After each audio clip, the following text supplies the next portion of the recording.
constitutions about replanting and rewilding, which is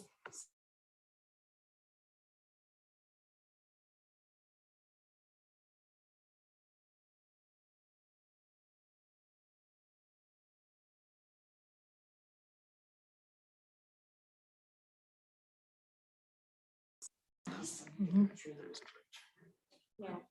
But I think we could, I mean, when the meeting's back up and running away, but I think we should probably make a recommendation, say, yes, okay, we'll give you your letter of support. We want to be consulted on the topic.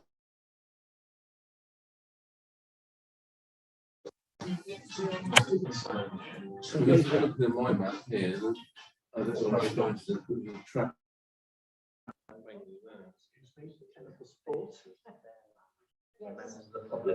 I know. Yes. That's the way it is. Yes, that's the way it's seen.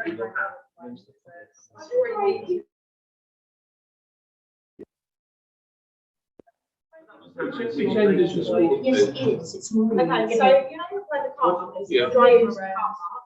The first one, where it's got the water cabins and the equipment area, that's the one that's used for the football pitches. Yeah. And then the dogs are supposed to be kept on leads to the edge. They shouldn't be running across the field, so people let them. And then on the second field, dogs can exercise freely, but they have got a running track. That's where the track is, yeah. So my map is correct then. And they put on an overflow pitch, which I don't actually think ever got out that's to right. the but they put an overflow pitch on there, which is one half eight for that. That was put on there because it was used. It's not locked up right? So the long jump that they want to put in the end where the track is, right? But I think it should go on the first field. Sorry, That is just not this store. temporary updates. I think the system's back and working, not brilliant, but it's well. Thank you, Phil. Yes, it is. Okay, has anyone got anything else they would like to add to the discussion? If you put it on top thing, yeah, it would have to go the end of the gym equipment and run down the length of where the apple trees used to be or something. I think that has already been said, and I don't think it was quite long enough. So I think it's finding an alternative What sort location. of run up do I want for that? Because they got the whole length of it. I think that was part of the problem. Usually it's about 6 minutes. Sorry. No, just a quick question. Part of the letter, it said that they would ask the council to do the maintenance of it. What is the views of our ground staff on maintenance and whether they're up to bearing that? That has changed since the original request. As far as I'm aware, that it would be their responsibility to maintain and watch over because it would be their long-term pit. And that would be the condition I would make on this.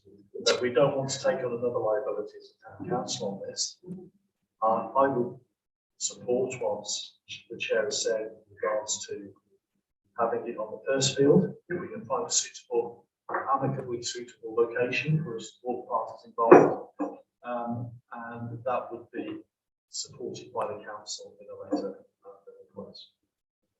But it would be at their own maintenance.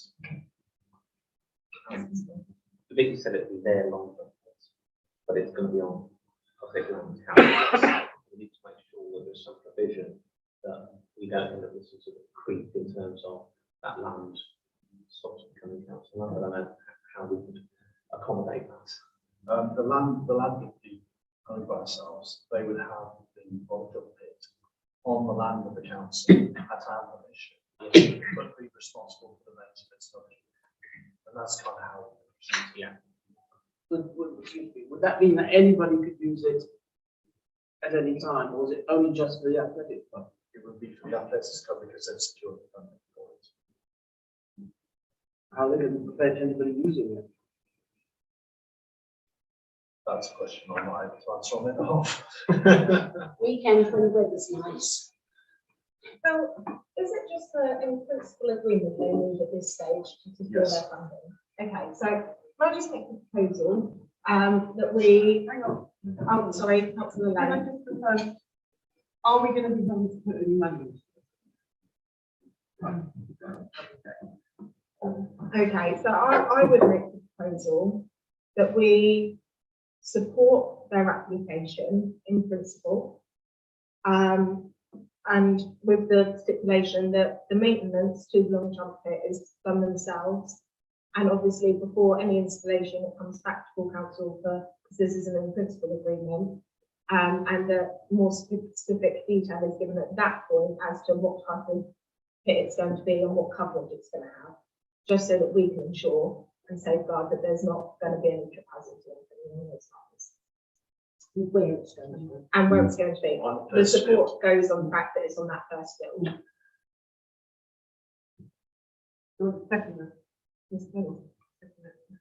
Show of hands for approval. Do I get a vote on this or not? 'Cause I'm not No, actually officially part of this committee. non-committee members, they're welcome to participate in the discussion, but no voting Yeah, unfortunately. I thought so. Okay, what we will do, just because, Andy's back now, he's in the room, we'll just step backwards to the Environment Committee projects, for updates. Well, good stuff. So, so we've got 5A, which is Decoy Common, the survey that's done, Andy, we've got an update for us. Yes, the survey's been done. It's been causing me a lot of problems, which is the reason I was late tonight. Because I've produced a drawing and it's not coming out in the background for some reason.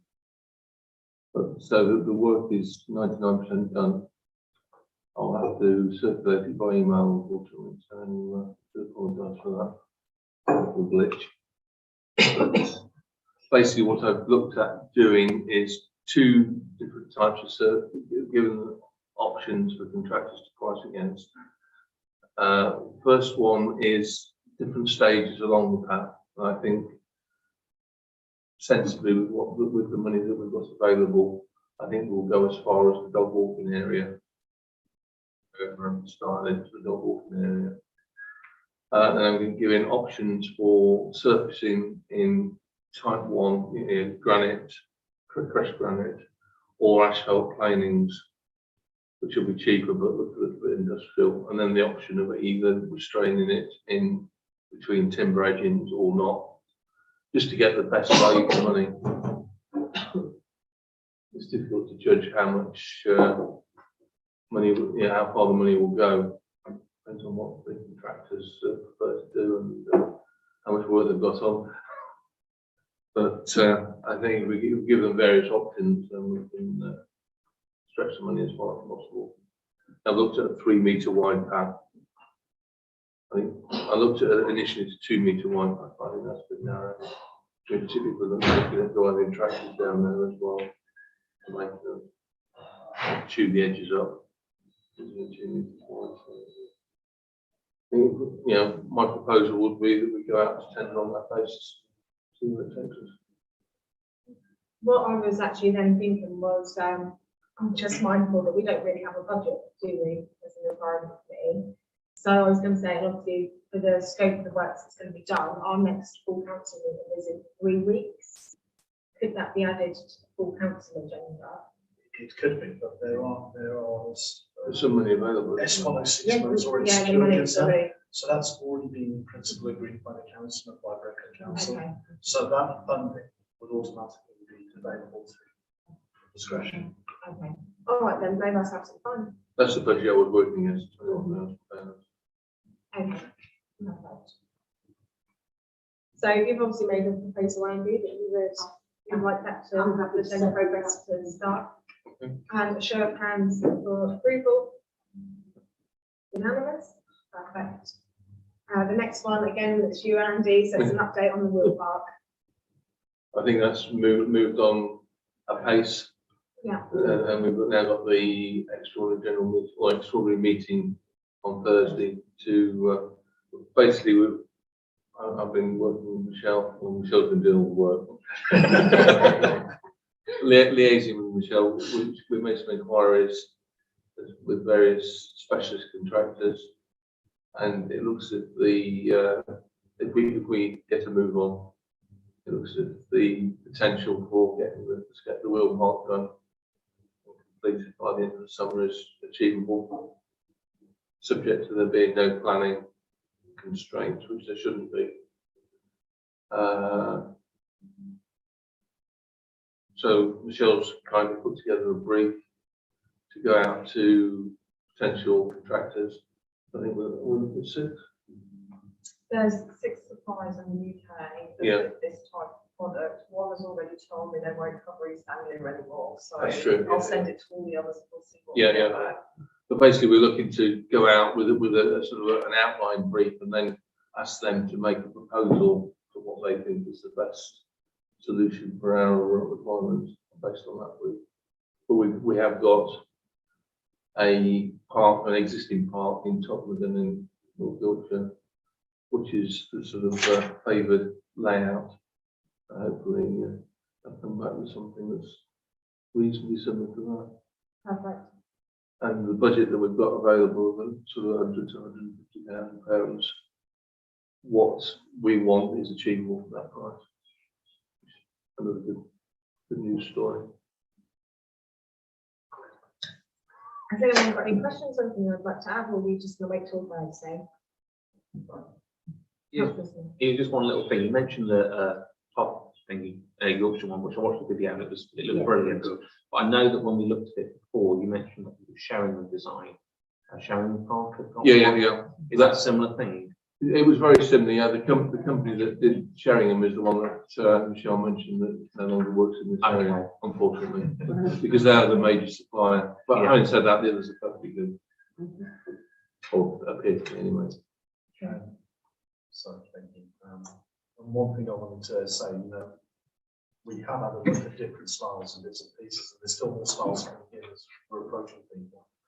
The one good thing that was demonstrated in the video that hopefully you've had a chance to have a look at is that the amount of time and expenditure that went into trying to develop that park to hit all of the brief that we'd already planned ourselves, it allows us to shortcut the process dramatically.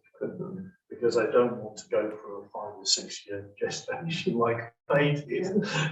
We wanted to have something that delivered very quickly. This is allowing us to do that. Okay, moving on. We've got 5C, which is the use of the old skate park site. So before Christmas, we had a walkabout. The councillors, I know we've got 3 new members, but wouldn't have been to that. Where we went and looked at our open spaces, and at the time, a couple of ideas were brainstormed for the old skate park site. So I thought I'd bring them forward for discussion in the meeting.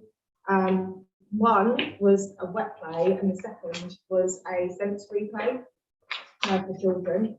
So they were the ideas that I was going to put out on the table tonight, and I will again hand over to members. Has anyone got anything they would like to say? Any ideas that they would like to raise? Councillor Leslie. It's my idea for the wet play to start with, but I've actually kind of been moved over a little bit to the sensory play and community garden type real things. Wet play is fun, but only for us a portion of the year. And Not today. not today. Whereas a sensory area and having gardens in a few of its spaces, I think serves so much more of the community.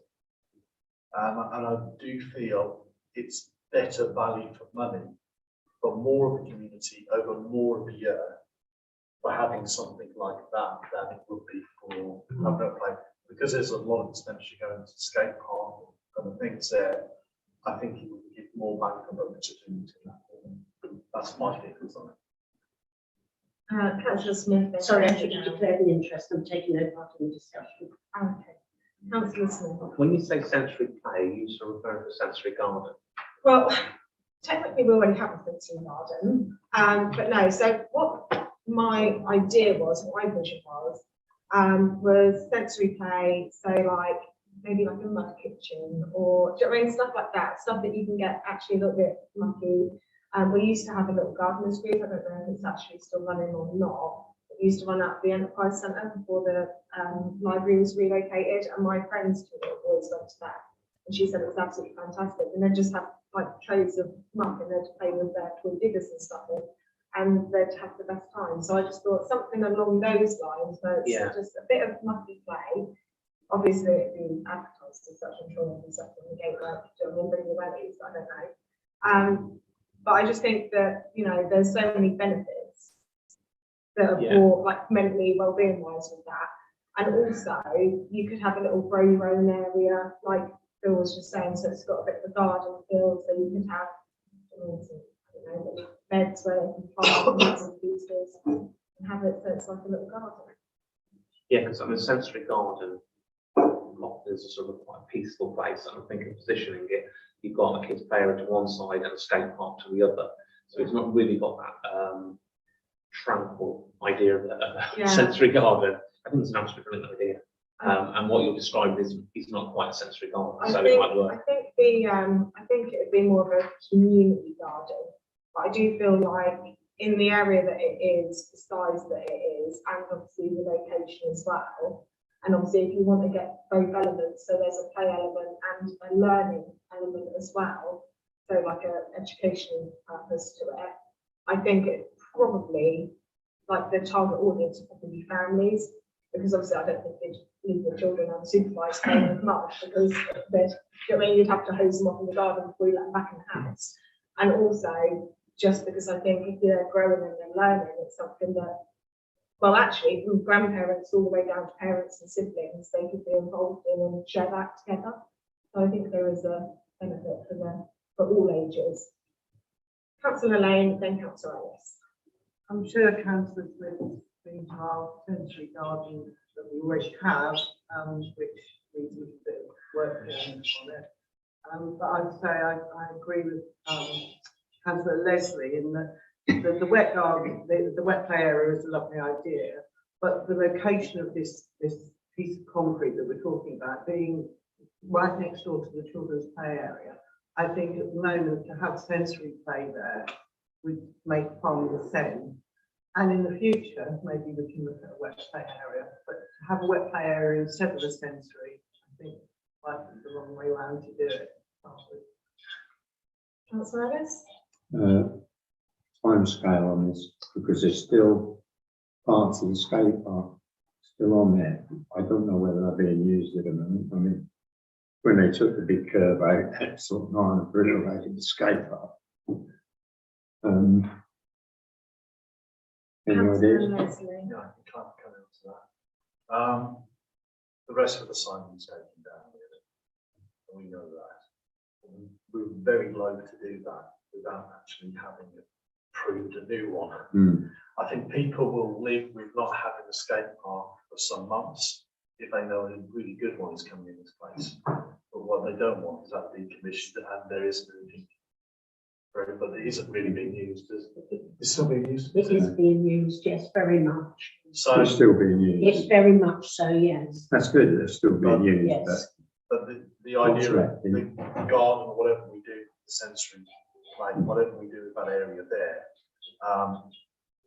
realistically, you're going to, if with the timescales are looking about right, around about March time, we'll have approved the contractors for the skate park. And then you can start making plans, but it's going to take you a few months of somebody to make plans and then bring it back to this committee of what we're going to be doing, get it costed up and an idea of that. So we need to start the project now to have it done in about summertime, which is about the period that you want to be doing. Yeah, so to be fair, I think that gives a good indication of the timescales. What I would envision is obviously some form of consultation for the delivery of this project. So if you start those conversations now, so if we agree tonight that is yes, what we would like to do, I mean we might not, but if we do, then that gives us the foundation of the idea. I think we could then possibly start a bit of a consultation on it, even if it's just a letter to some of the schools or preschools in the area to say, you know, what would the children, they could sit and talk to the children and say, what would you like? What would you like to play with? What would you, I mean, what's your idea of monthly play? Or start putting out to parents and open it up, even if it's like a note in the next newsletter, or I mean, just to try and get some input on, like I've said, you know, maybe some planting, some growing, a mud kitchen. Other people might have other ideas that they could add to that that would be beneficial. So I think gathering some information, bringing that back to the next meeting and then saying, well, actually, this is the feedback we've had. And then obviously moving on to the next meeting, okay, let's get some drawings done and then just let it progress and unfold over the next couple of months until the skate park's ready to move. And then Leslie. So we've learned from the skate park is if we consult, if we go through these processes just in isolation, it can take seemingly forever for a council to get to this. One of the reasons we've been able to shortcut this process a little bit and get ahead is seeing what other people are doing in other towns and districts and bits and pieces. So I would recommend whoever it is that's leading that up or overlooking it, have a look at best practice somewhere else, because you see what works for them, where they have potential issues, and then you can bring that back in. So you've got good working systems to consult on, and it just brings that process from here to here. So just an idea really. Councillor Smith and then Councillor Welling. Potential budget. That is a good question. That's a good call. I think that would be that. Well, that has not been determined, and I think would need obviously ratification at full council. So I don't think we've got the scope to set a budget for that because we don't have them as a committee yet. Unfortunately, we could put in a request to full council if we thought we think it's going to cost in this region. We could ask full council for approval on that. Just to give you a bit of a heads up on the finances side of things. We have the money set aside for the London Road project, which is kind of moving forward. There's a bit of conversation about that. That's through the funding that's already been received. We know we have a place for the skate park.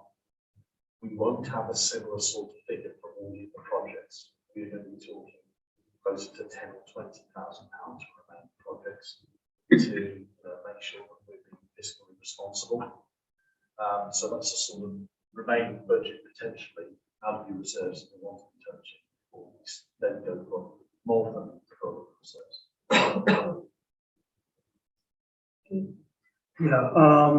I haven't looked at the website for the best part of 20 odd years, but there's a company that does landscape learning, and they do projects for like Century Gardens and that.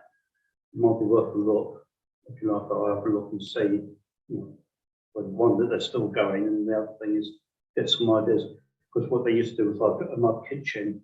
Also, the other thing they've done is like an outdoor table where children can sit and play at. The tabletop's actually a blackboard, so they could draw on it. There's a number of things. Okay, Councillor Knight.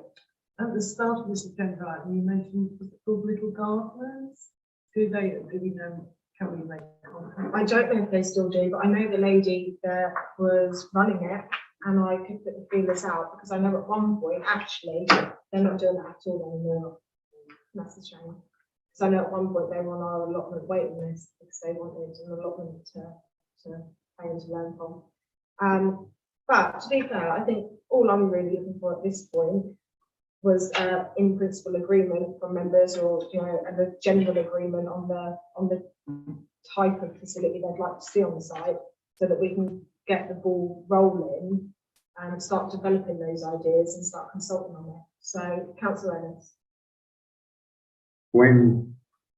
It's hard standing at the moment. It's like a tarmac. Mhm. Are you going to take that tarmac away, or are you going to build this? Are we going to build this Century Garden thing on top of it? Undecided. Councillor Leslie. Until we know what goes. I think it's developed. I think it's I'm just thinking ahead. With this. yeah. If you're going to take that away, it will be a cost to get that. So I don't know how thick. And then Michelle. I'll just check the landscape of learning is still up. It is. Yeah. I'll have a good look. This looks quite interesting. Michelle. Councillor Ellis raised my point in that pulling up the tarmac point, making run out of budget and starting. Yeah, it might be unnecessary as well. I think at this point, if we can just have general agreement, I would make a proposal that we explore the options for a sensory play and community garden, predominantly looked at families and young children, for that area, and that we start maybe putting the feelers out and consulting on it. Councillor Westby. One way of keeping the cost down will be to engage the community to volunteer. Which I'm sure we could drum some up. I think parents that would like to be involved would help from the offset. And also go around local businesses to see to Really, I think donate. I think it should be managed. It has to be that. It's not. perfect. So that's my proposal. If anyone would like to second it, well, Councillor Westby, and the show of hands for approval. Yeah, that's everyone, because Councillor Dale was in favour. Can you abstain, please? And moving on, so we're now going back to item 8, correspondence, and this is for the cycle path rights of way. That's the 90. Oh, C2, I missed that, sorry. Okay, so thank you, Vera. So the second one, again, this is for the recreation ground. This is lighting. Before Christmas last month, I mentioned in our full council meeting, in council reports, that I'd attended a contextual safeguarding working group meeting. And within that, one of the things that I was asked if I could relate to the council or to the Environment Committee was whether or not we would be prepared to consider lighting over by the mother in that facility area. Because in the winter months, obviously when it starts at 3 p.m, 4 p.m, that is then out of use, and it kind of leaves the youth with one less place to go. So I said, well, that's not a decision I can make, but I will certainly put it on the next agenda and put the feelers out and see how everyone feels about it. So, has anyone got any comments on that? I mean, obviously there's cost and everything to consider, but generally, speaking, Councillor Leslie. Yeah. Lighting that close to residential might have to just have a conversation about that.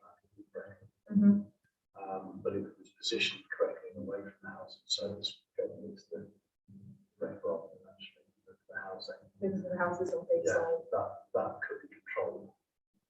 Smelling, lighting, it would just be down to council or anything else, but I would support that in principle. Councillor Ellis. If I'm not mistaken, round about that area, when the adult football team used to use as a training pitch, there's some floodlight. That's over the other side, That's on the other isn't it? side. Which side is? Where the mugger is, Oh, where the right, mugger sorry. pitch is. So yeah, so Close that to the road, isn't used. Pardon? It's not close to the road, isn't it? Yeah, Yeah. yeah, so there's obviously, there's not too far from the hedge, I think there's a small gap and then some seating and then the hedge and then it's Steve's Lane. Yeah. Anyone else? No? Councillor No, I Leslie? think we should just go and make an inquiry, explore it. and Speak why to not? Breckland. Let's have a look at it, have a chat with Breckland and also explore the cost of putting suitable lighting in there. And then you can make a decision. Yeah, okay. Michelle, can we do that and then bring it back to the next meeting, please? So there's a little bit more information so that we can make a decision.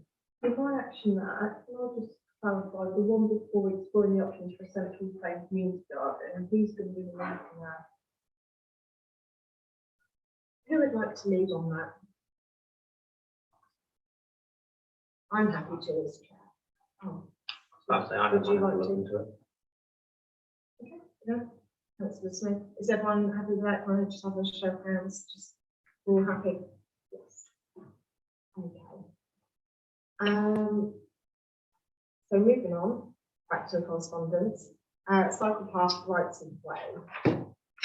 Michelle, Can we just shed a bit of light on this? Yeah, so I've had a few inquiries come through in the last month or so where people have gone to highways and been sent back to us. So this query is to do with the London Road cycleway, and the lady's essentially saying, well, it's great that it's been put in, while cyclists don't have a right of way, you have to stop at every junction, it actually, you're safer to be driving on the road. And she's raised it with highways and been put back to us, which is why it's now in our correspondence. Councillor May and then Councillor I Leslie. don't quite understand that. So the cycle paths are there, but they say because you have to stop at the road junctions. Yes, so in if some, you're crossing over, cycle path comes to a halt at the road junction, and you have to walk across and rejoin the cycle path the other side. yes, so in, it looks like, and I've done a bit of research into this, in that quite a few towns actually give the cyclist the right of way. And what this particular resident was saying is, if you've got particularly children, say you're cycling to school, a cycle route is supposed to give you a safe through road, but actually, if you were on the road, you wouldn't have to stop at every junction, but if you're on the cycle route, you do. Whether that's something we would want to look at or not, I don't know, but it's a valid point to raise. Councillor Leslie, then Councillor Smith. It's a highways issue. It's instigated by highways, designed by highways, promoted by highways. It's highways, and it's the most ill-conceived scheme I've ever seen, professionally speaking. Councillor Smith. There were changes to the highway code very recently, within the last week or so. Rule H3 says you should, aimed at drivers and motorcyclists, you should not cut across cyclists, horse riders, or horse-drawn vehicles when you are turning into or out of a junction or changing direction or lane. And H2, at a junction, you should give way to pedestrians crossing or waiting across the road onto which you're turning into or from which you're turning. Basically, the onus now is that drivers give way to pedestrians and cyclists. You give way to anything lesser than you. So actually, the cycles do have priority under the new highway code. Yeah, I do that anyway, but there is a danger if you beckon, you're in trouble if somebody gets knocked by somebody else. If you beckon somebody across the road to walk or even push their bike, and then they get hit by somebody, you're the one who's in trouble. That's the only risk you have to watch out for.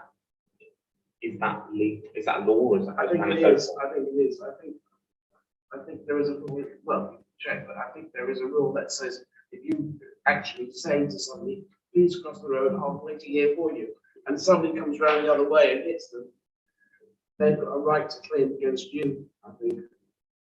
Councillor Leslie. It's not going to be a law, because I don't know. But I think it's useful to note those two laws in a response to the individual saying that the law has changed to accommodate this almost. The problem is that most car drivers won't know those updates. And so you'll still take your life account if you go across saying, well, I have right away. Car turns into it doesn't do you much good, does it? So it's a little bit of an issue on that. And the problem we have is, as Councillor Westby said, we objected to this cycleway being put in as a town council. I remember being round the table and saying it was ill-conceived. It was not going to work. It was not going to deliver what they were hoping for, and it was being done as a tick box exercise because of roads across the board as part of their transport policy. And now highways are returning it to us saying, well, what do you want to do for us to sort the problem out? And I even wonder whether these crossover systems like they have in, elsewhere in Norwich, whether having something on the road will change people's idea of what is or what isn't the right of way. I still have breakers. If it was my children, I'd still stop. Because there might be some lines on the road saying you've got right of way, but I know that drivers are right. So I'm not sure that that's even a proper solution. That's the only thing you could do anyway. I was just going to say in response to councillor Smith, I'm very aware of that change in the highway code, so I've horses, so it's very applicable to me, but I think councillor Leslie is right in that most people will not be aware of that, and I think that's where this lady is coming from with what you just mentioned, actually having it marked on the road. I mean, it really makes no difference in terms of the new highway code, you have to give way anyway. I think what she's wanting them to do is to make a representation of highways that it should be marked as a right of way. Why she's been sent back to us to start with, I'm not sure. Is it because this is happening a lot? Is it that highways would rather the approaches come from the town council than individuals? Is there a reason why it's coming back to us? There is a reason, but I can't say publicly. Okay. But the main thing is, no, they do have a policy where they like to take representative locals because an individual from a community can make representation. They acted on that without consulting the community as a whole. They might end up just doing everything for a few individuals that may impact on other things. I'm not opposed to saying, or as a council saying to highways, this cycle way is not working. It is a potential hazard, and there needs to be a solution to this, and we support a solution provided from highways. I would very much propose and be happy for us as a council to do that, because I would like to put pressure on highways to resolve an issue which they create. Yeah, I mean, as far as I can tell, because it's a shared use cycle lane and footpath, and effectively the cycles are cutting across what would be the junction, whereas if they're on the road, they're going down the road. So sort of the simple solution there is to give way, is push back from the edge a few feet further back into the road, so cars give way before they get to the junction. But surely that's something highway will be dealing with, not us. Yes. Yeah. So if you're happy, I'll make that a Yeah, I proposal. just want to do the proposal. Have we got a second there?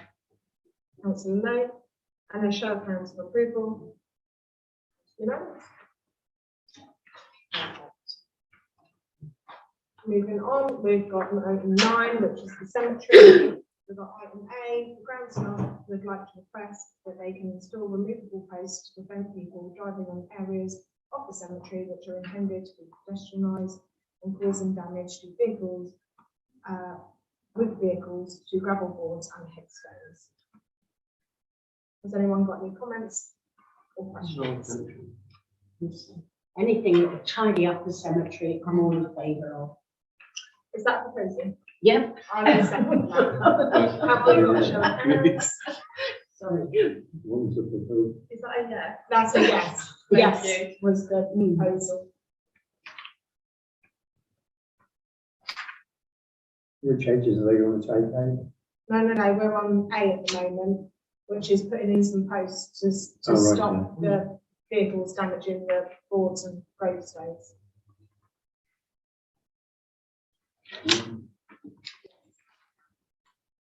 I think, to be fair, that was, we had enough show of hands for approval anyway.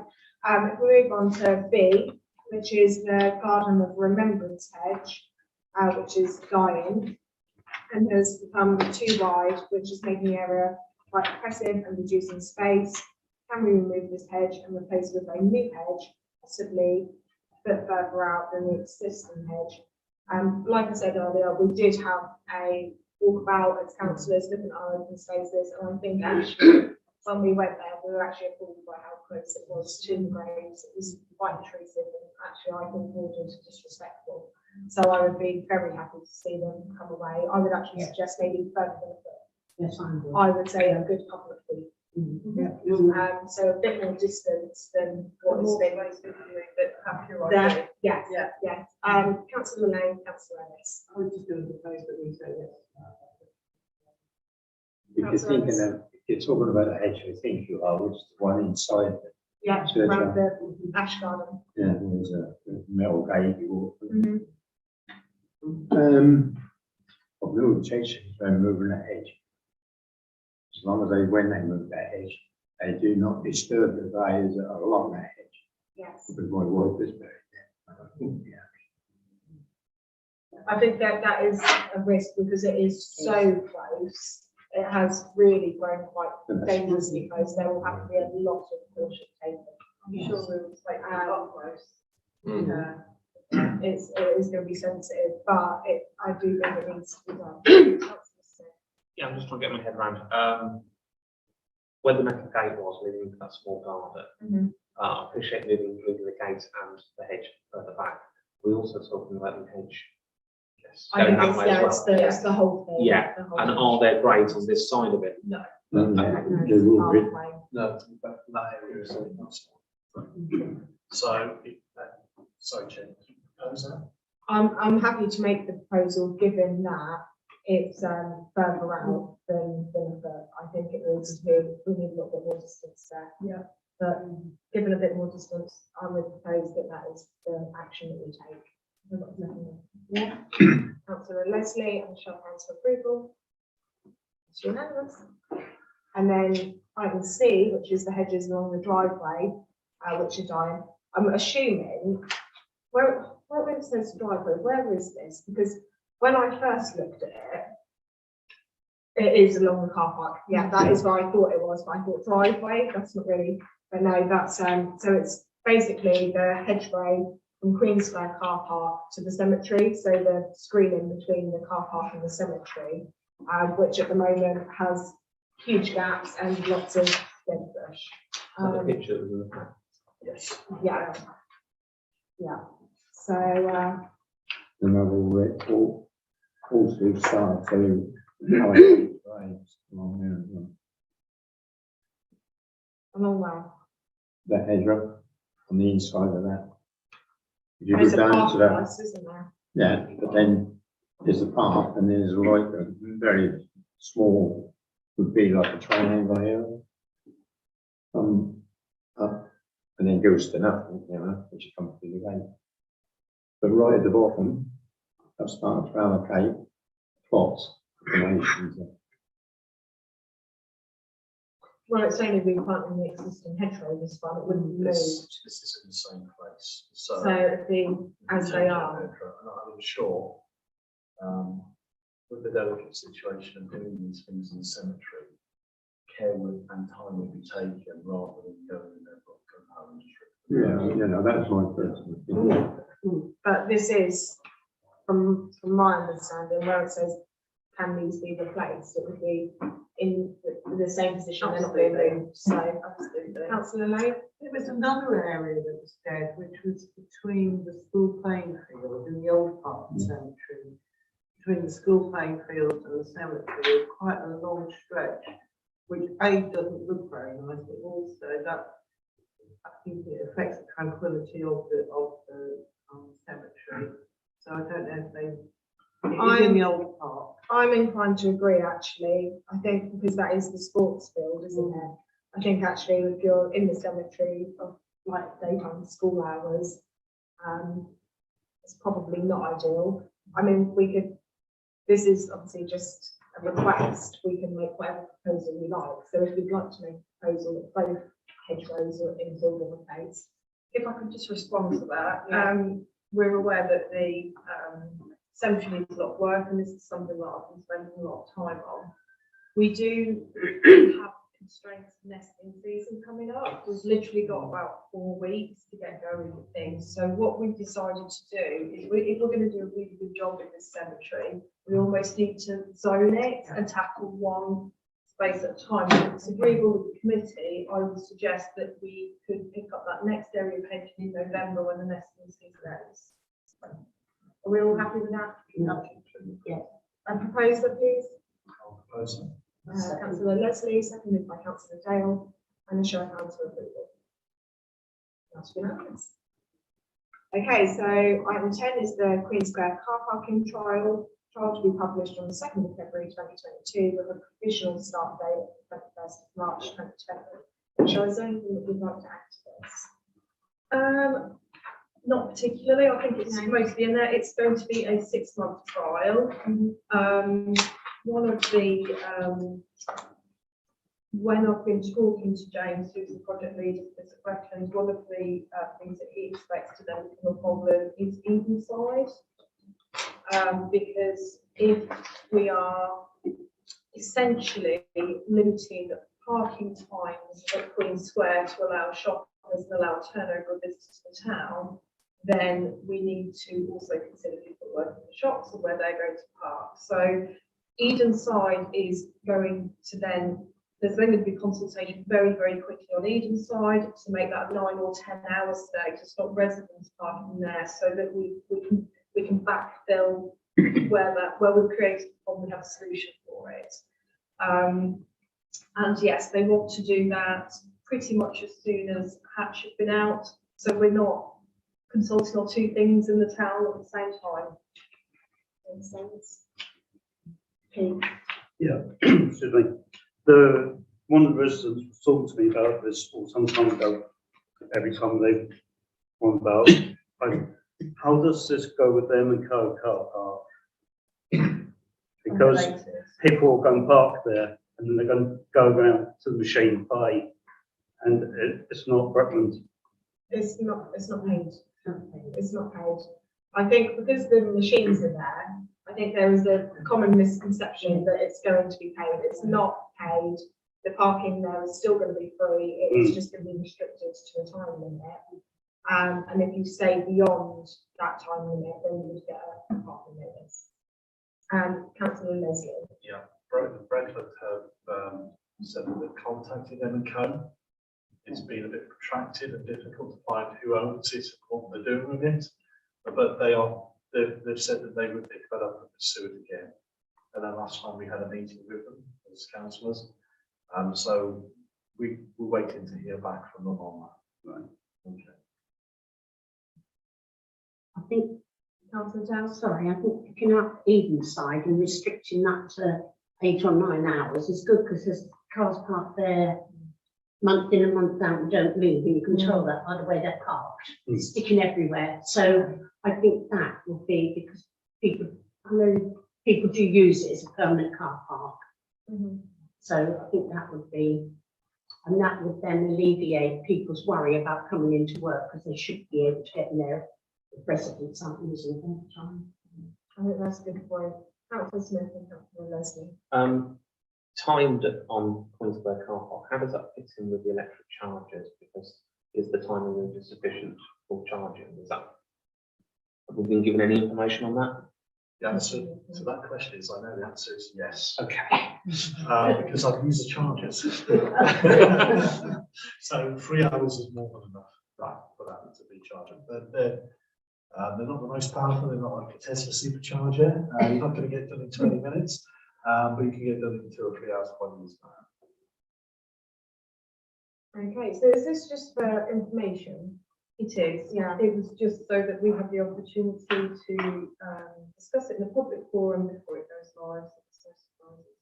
No, perfect. I could just make a suggestion. I know that Brendan, we're going to be advertising this is happening, but if we could also use our media tools and our communication channels to let people know as well, so that you've got a bit more coverage. Yeah. Okay, next we have item 11, which is bins and benches. Again, I put this on the agenda following our walkabout. The first was options for benches on Queen Square. So if I could just start this, and there's 2 things really that I'd like us to consider. The first is how many benches are on Queen Square, whether or not we think it's practical, the more the square is being used, to have the benches, and if they're strategically placed or not. And the second is some care for the benches, because some of the wood benches, like the friendship bench, like the, I think it's a memorial bench for the war, they're not stained or coated, and I would hate to see them deteriorate or do you know what I mean, to rot or anything over time, where they're not being treated. And I do think that is our responsibility to do that. So that is the other thing that I'd like us to consider, is whether we're going to oil, stain, varnish, or just take some care of the benches that are wood that could do with treatment. So I'll hand over to the floor. Councillor Lennon. Because we're starting to use the square more for the community, I think that the way they're situated at the moment, with them either side of the footpath that cuts across, possibly limit some of the events that could be held on there. But then I don't know how easy it would be to move them. That's one option. I think that it is well used on warm days. You get a lot of people sitting around there. So, and I think they would talk in.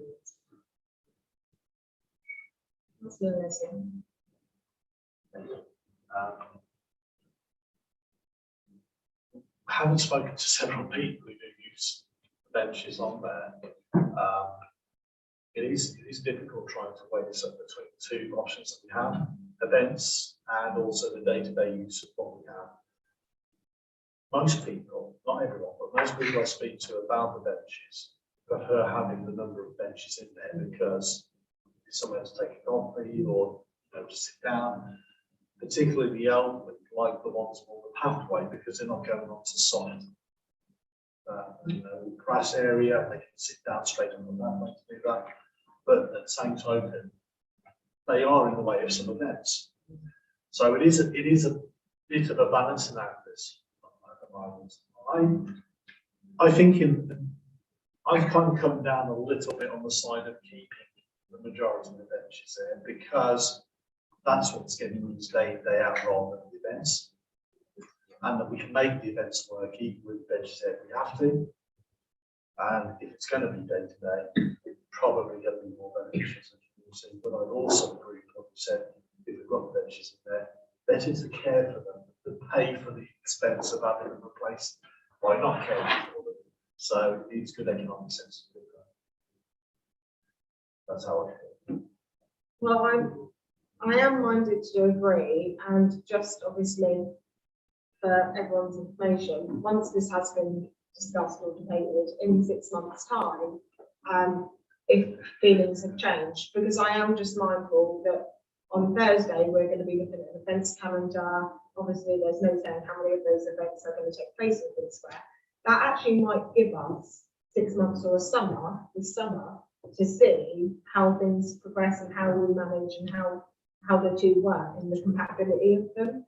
So actually, if it turns out that it's a bit of a nightmare and jumping things around on the square has been hard work, and maybe there is a few too many benches, it is something that could be revisited.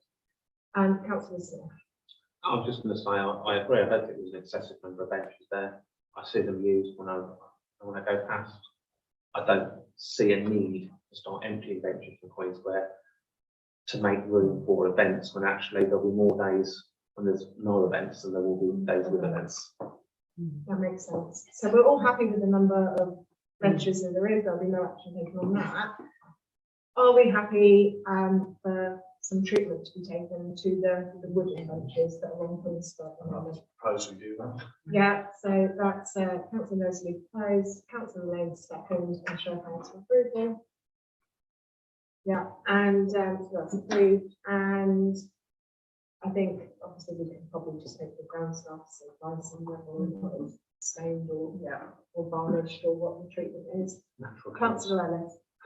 Yeah, in the next couple of months, my brother's bench will be taken away. And is this, sorry? In the next couple of months, when the weather gets better, To be it'll be treated. taken away, revarnished and put back. Okay. That is something that me and my nephew will do every 2 years. Okay, do you want to make a note of that in the minutes so that we know that that one's being treated separately? Thanks, Michelle. Councillor Leslie? Just on the bins, because I know it was a bit of a part of the conversation on this, we do need more bins. I'm happy to give a little bit of discretion to the clerk and the staff to locate the bins at suitable places, close enough to the benches and the exits. The areas get tidy and the bins to be in keeping with the features that we have. Yeah, to be fair, when we had spoken about this on the walkabout, I think predominantly the key area that we actually highlighted for the bins and benches was Deacon Common is lacking heavily. So, and there's multiple gates throughout, so we've obviously got the first entrance, and then you can obviously, and third fields, there's gates there. And there was kind of a mutual feeling that if we opened those gates, so that not all of the football was on that first field, it would probably help with the ground quality, but also you could put in a bench by each, just because there's not a lot of bins, and when I take my dogs there, there's a lot of dog food bags dropped in the ditch or on the floor, because they don't want to walk the whole way round with there, and I just think there are some things that we have to turn that. Okay. So, but we're all in agreement. Oh, sorry, Councillor Smith, Councillor. Just a couple of questions. Firstly, does the council have any bins in storage that we can put out? Okay. Secondly, if we put bins out, who empties them, and is there an additional cost? Is it Breckland? Are we doing it? Is that groundsman? A bit of both. Right. I'm just, as we're sort of going through the meeting, I'm sort of mentally noting, just future, I think you need to be aware, we're growing, we're getting more areas, we're asking for more things to be done at this team. I have high standards, I expect a lot from them, but they're also, you know, be so many places at once, and I think we need to be a little bit aware of what is reasonable to expect them to get done. We don't want them to fail. We're only half a dozen bins, that's half a dozen bins that need to be emptied, and someone needs to be doing it or paying someone else to do it. Yeah. And decoy bombing is particularly a problem where I think we've had issues getting people willing to collect bins. So we can look at it again. Should we, just thinking about the best way forward with this, would it be better to make the inquiries, whether or not they'd be emptied, like Councillor Smith knows, and whether there'd be in a location that would be suitable to be emptied, and obviously any additional costs that might come as a result, and then bring it back to the next meeting once we have that information. I just think it's not something that anyone's gonna, it's not a dire need, but I think it would be beneficial, so I think it could probably wait for the next meeting if that's. Yeah, so shall I'll do a bit of bin survey. Yeah, is that okay?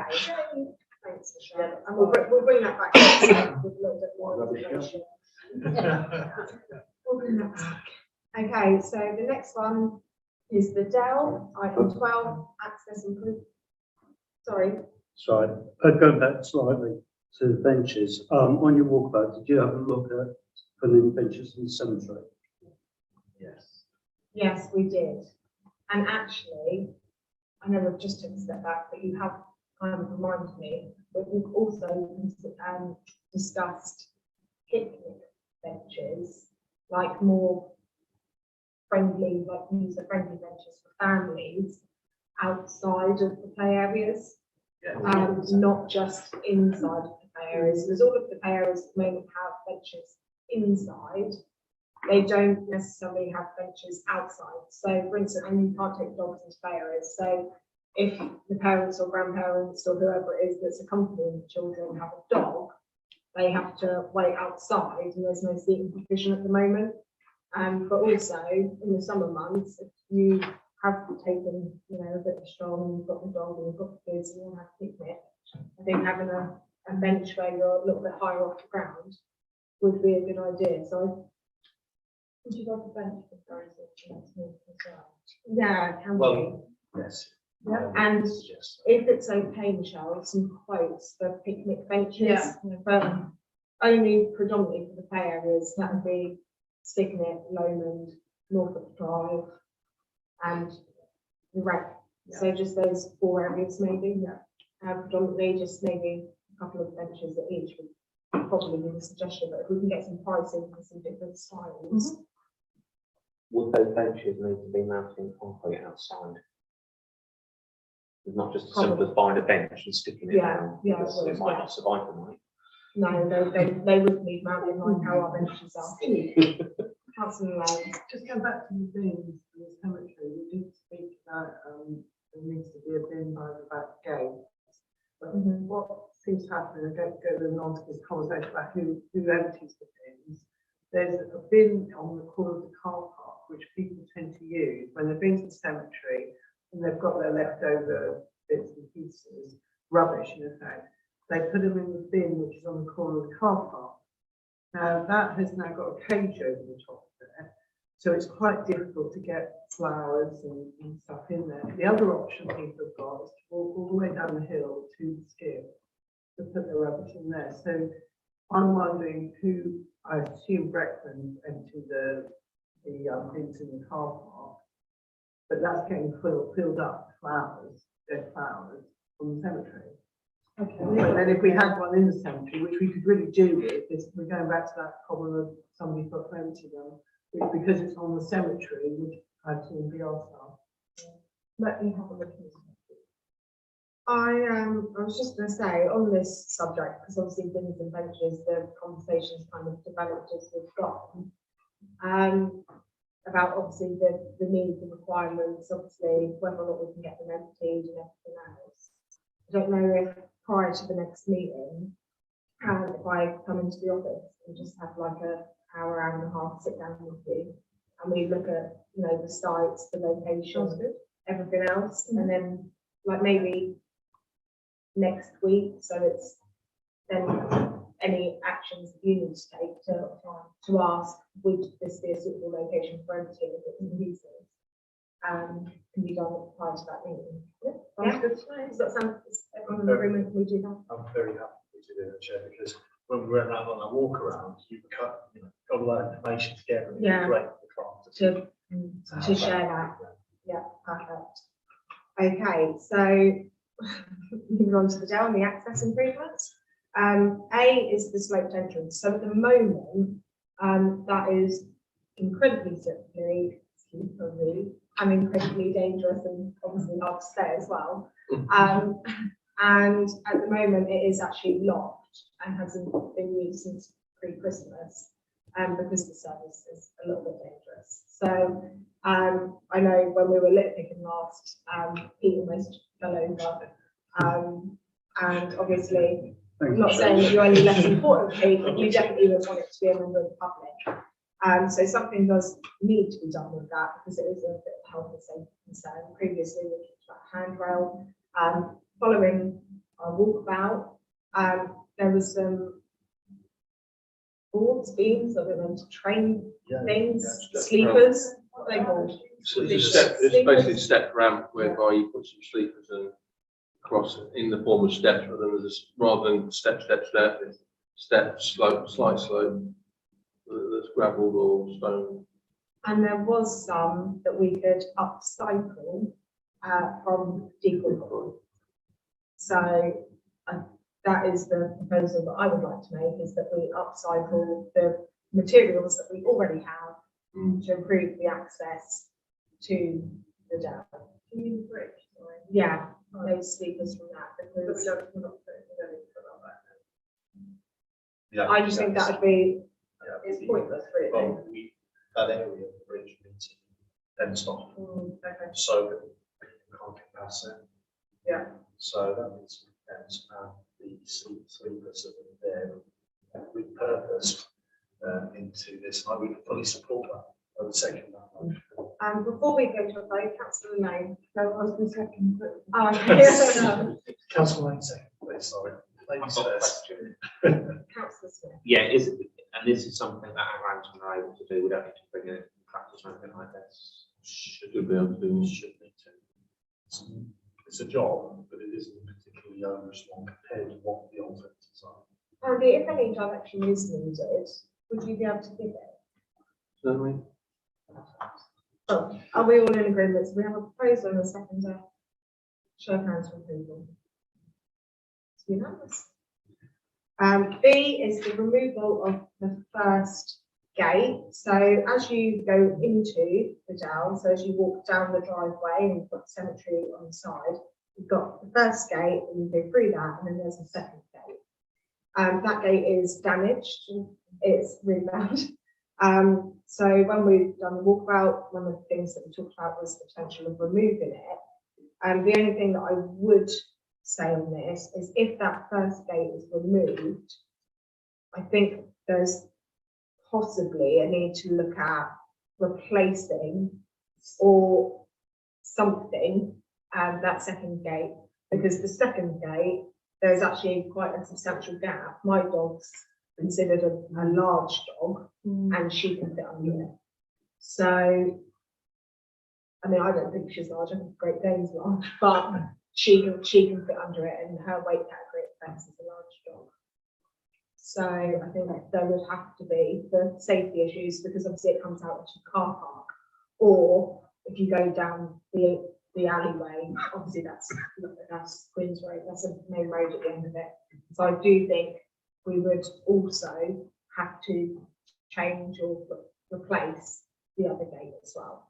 Would it not be worth considering then replacing first gate and getting rid of the second gate, because the second gate would then mean that you're going to be opening the closing gate at the top of our stairs.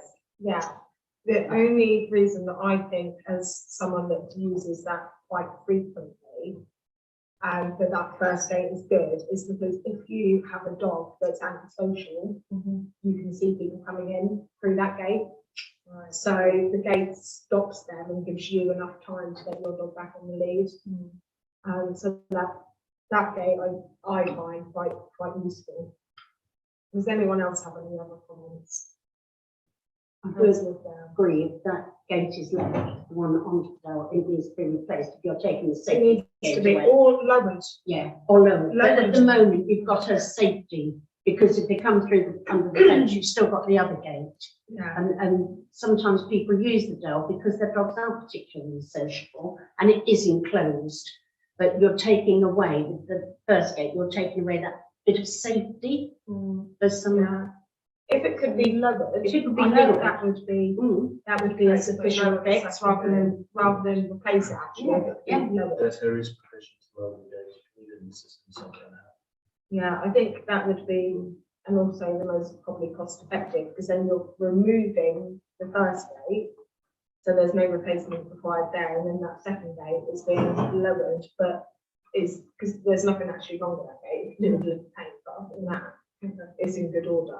Councillor Smith. If I remember correctly, the first gate that's broken, the fence that surrounds it is also quite important. So even though the gate's there, but any dog can just run to the side of it.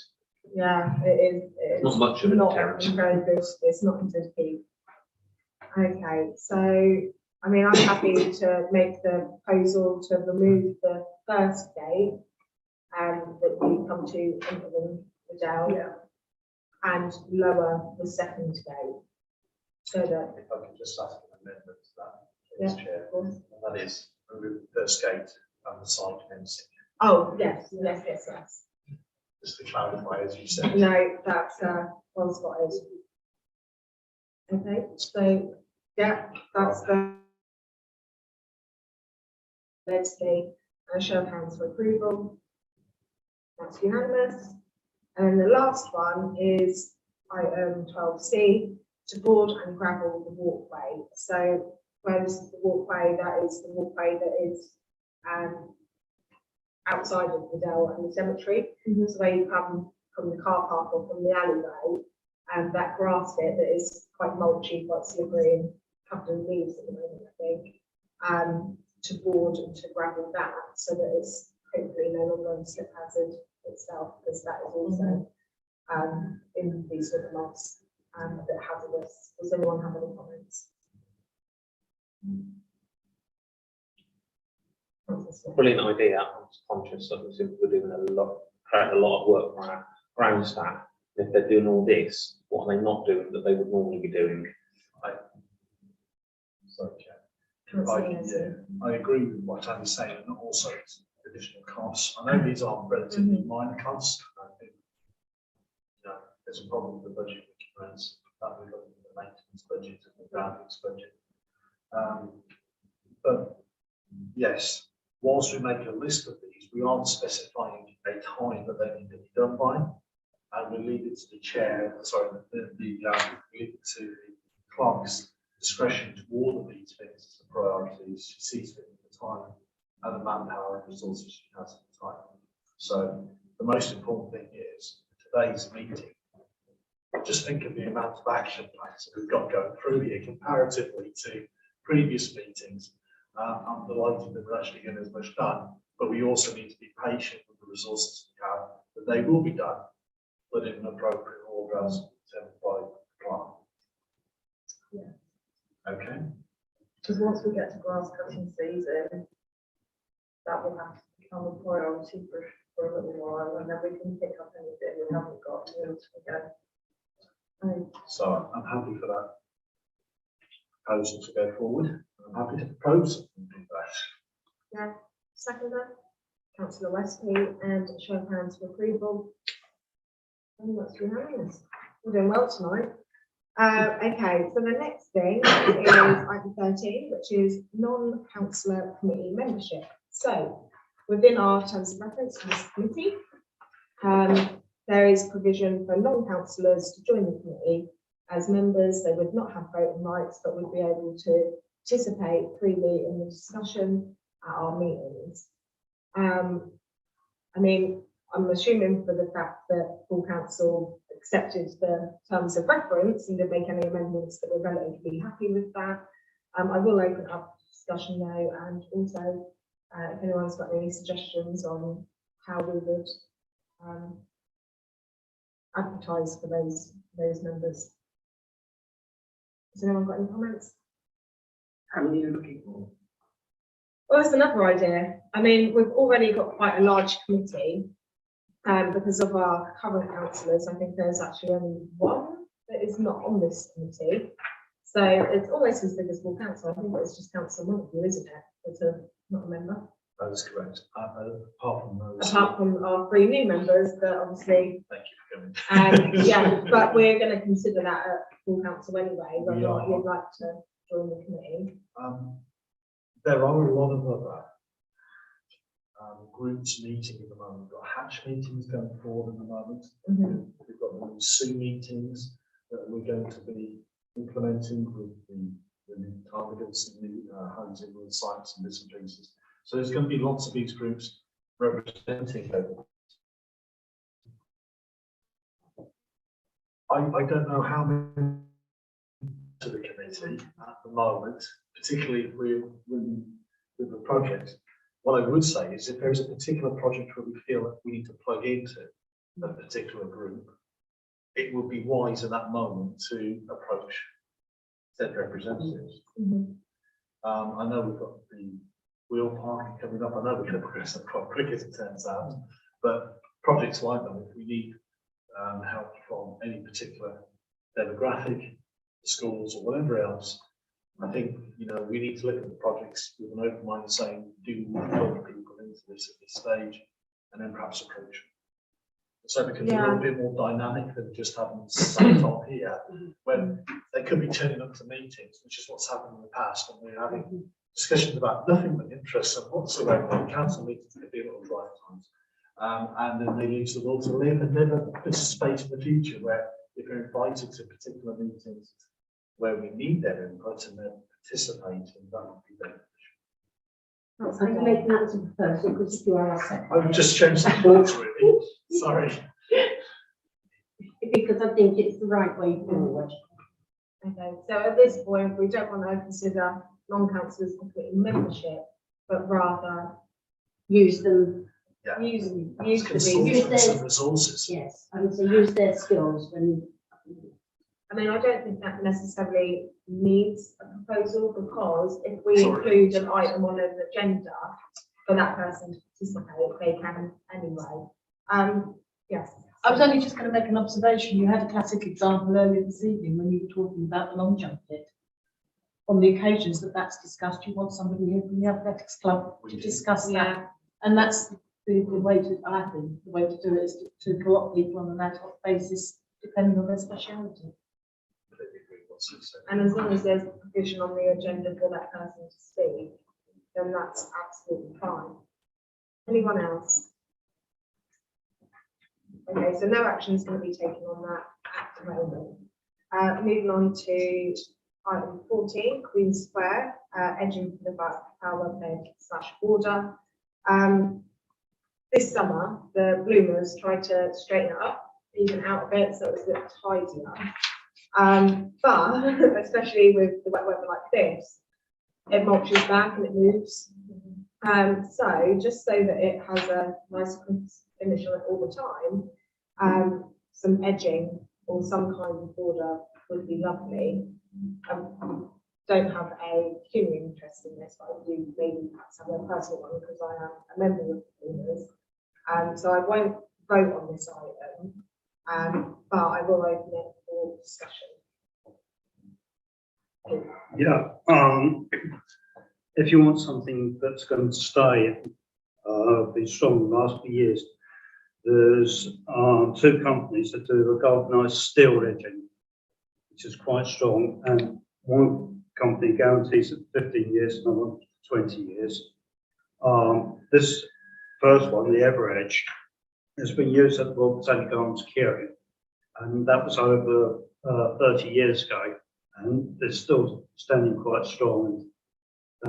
It's done in metre lengths, and you get a pack of 5 at £36, £35.99. So that's about 5. Well, it's less than it's done in metre lengths. You've got it allowed an overlap, so it's just under 5 metres. It's strong. It's also very flexible. It's easy to put in, perhaps on Queen Square because it's more like concrete out there, because we know we've been trying to dig it. It's actually 7.5 centimetres high, the edging itself, but then you've got the spikes which go further into the ground, which are 9.5. So it's a good solid, it's not going to be one that just falls away. It should be a good solid. Councillor. Well, no, all I was going to say is, obviously, like I said, I think that it would put a nice finish on it, and also, I think as well, two years ago, Queen Square was barked, and it looked lovely. When the bark comes off, it goes in the grass. I think if there was an edge, it would also help when the trimming and mowing is being done to separate the two. So if you did bark or anything in the future, I hope it would stay separate to the grass. It would create a bit of a barrier. The only thing that I am thinking is if there is different, I'm not an expert at this, by the way, if there is different materials and bits and pieces and lengths and everything else, I don't know if a general agreement that it's a good idea if that's the will of the committee. And again, defer until we've got some quotes, because you're saying it's this much for 5 metres or whatever, but how many metres round the square is the square? I don't know. Yeah, so I don't know to again defer and get a little bit more information on this. It is something that we need to do anyway for the cemetery, because cemetery is when we did our walk around. The edging is something, and I know that this is a project that the ground staff are looking at with the cemetery. So there's a duplicity of this. If we find a good system that works and is good value for money, and we can get this approved through this committee for council recommendation as our preferred border system, then that would probably be the best way forward, and then we can make a decision on where we use it. Yeah, I think that is a good idea. I think as well, as Phil's just quite rightly said, obviously this is something that yourself and the ground staff are looking at in quite a bit of detail for the cemetery. So if you want to see if there's a material that could be applied, you could maybe trial here for there. Yeah, it'd be interesting to see if it's man enough for the cemetery, because we were thinking we might need to go along the lines of sleeper edging to give it a really robust edge, but I haven't heard of this, so I'll definitely look at that as well. Can you forward the information that you've got over to Michelle so that she can take a look at it? Councillor Smith. Yeah, just to say, for things like this, where we're basically talking about an item for maintenance, does every purchase have to be approved, or is there some discretion for the clerk to control the budget to manage things like this? Because this seems like the sort of thing that's needed. Michelle does have discretionary expenditure, yes. She does. To be honest, she has the maintenance budget. She can use that to fulfil the obligations of the council. Because that seems like a better It way of does, managing yeah. it. So, but I think if Pete could share that, Yeah, and then, because I think it'd be good, just. Well, I don't know what the committee wants to No, do, that's even if fine. they I want to mean, say, you know. I think in principle, you know, the proposal is about edging for the flower beds.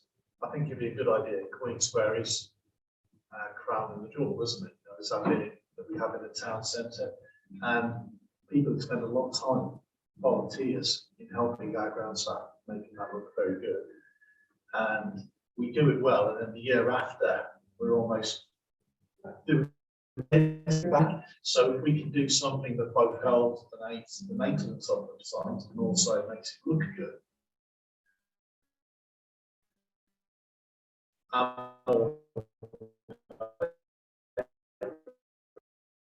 Something like that. Relatively small area for us to invest in. So,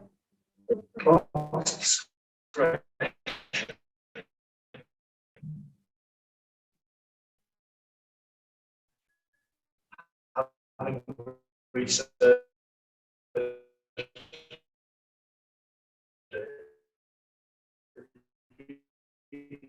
find a cost.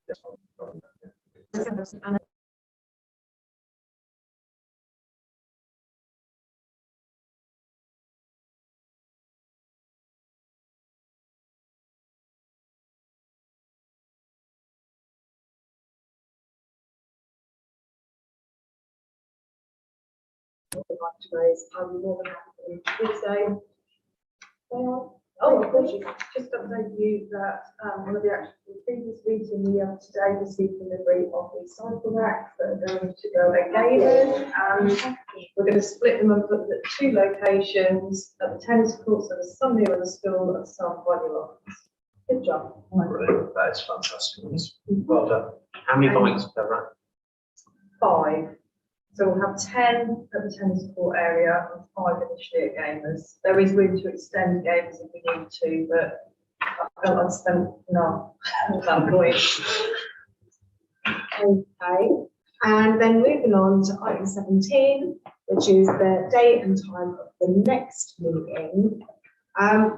We normally do this meeting the 3rd week of the month, which is the 21st of February.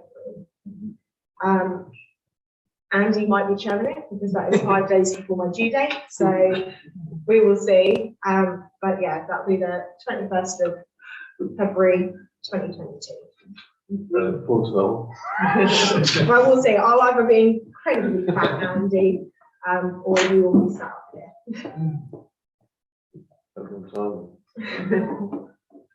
Perfect. All right, well, that's the meeting closed. Thank you very much. Thank you.